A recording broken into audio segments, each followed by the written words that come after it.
క్రైస్తలో ఈరోజు దేవుని యొక్క వాగ్దానము కీర్తనలు 9వ కీర్తన 12వ వచనం. ఆయన బాధపరచబడి వారిని జ్ఞాపకం చేసుకున్నాను. దేవుడి వాక్యాన్ని నిలిచిందాక ఆమె అవునండి. ఈరోజు నువ్వు ఏ పరిస్థితిని బట్టి బాధపరచబడుతున్నావో, నీకు కలుగుతున్న ఆర్థిక సమస్యలను బట్టా, నీకు కలుగుతున్న అప్పులను బట్టా, నీకున్న అవసరతలను బట్టా, లేదంటే నీకున్న అనారోగ్య పరిస్థితిని బట్టా, నీ కుటుంబంలో కలహాలను బట్టా, మనస్పర్ధలను బట్టా, ఏ విషయంలో నువ్వు బాధపరచబడుతున్నావో, ఎవరిని బట్టి నువ్వు బాధపరచబడుతున్నావో ఆ యొక్క బాధను దేవుడు చూస్తూ ఆ యొక్క బాధను దేవుడు జ్ఞాపకం చేసుకుంటున్నాడు. జ్ఞాపకం చేసుకున్న దేవుడు ఆ బాధలో నిన్ను విడిచిపెట్టడండి.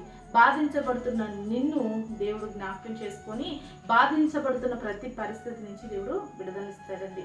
బాధపడుతున్న తన ప్రజలను అదే బాధలో దేవుడు విడిచిపెట్టాడు. ఆనాడు ఐగుప్తు దేశంలో ఇశ్రాయేలు ప్రజలు బాధపడుతున్నప్పుడు వారికి ఆ యొక్క పరిస్థితి నుంచి విడుదలించిన దేవుడు ఈనాడు నువ్వు ఏ పరిస్థితిలో బాధించబడుతున్నావో ఆ పరిస్థితి నుంచి నీకు కూడా దేవుడు విడుదలైపోతున్నాడు. కాబట్టి నీ కలిగిన బాధ వైపు చూసి కృంగిపోక ఆ బాధపరచబడుతున్న నీ స్థితిని జ్ఞాపకం చేసుకొని నేను విడిపిస్తున్న దేవుని వైపు చూస్తూ ధైర్యంగా ఉంటాడు. రీతిగా దేవుడు అన్ని విషయాల నుంచి నీకు విడుదల కలగ చేయనుగాక.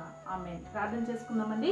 సకల ఆశీర్వాదాల కారణభూతుడమైన మా ప్రియపరలోక తండ్రి ప్రార్థనలు ఇస్తున్న ప్రతి బిడ్డను జ్ఞాపకం చేసుకో. ఏ పరిస్థితులు బట్టి నీ బిడ్డలు బాధించబడుతున్నారో బాధపడుతున్నారో ఆ పరిస్థితి నుంచి వారికి విడుదల నెమ్మది కలగ చేయమని యేసు నామములో ప్రార్థిస్తున్నాం తండ్రి. ఆమేన్.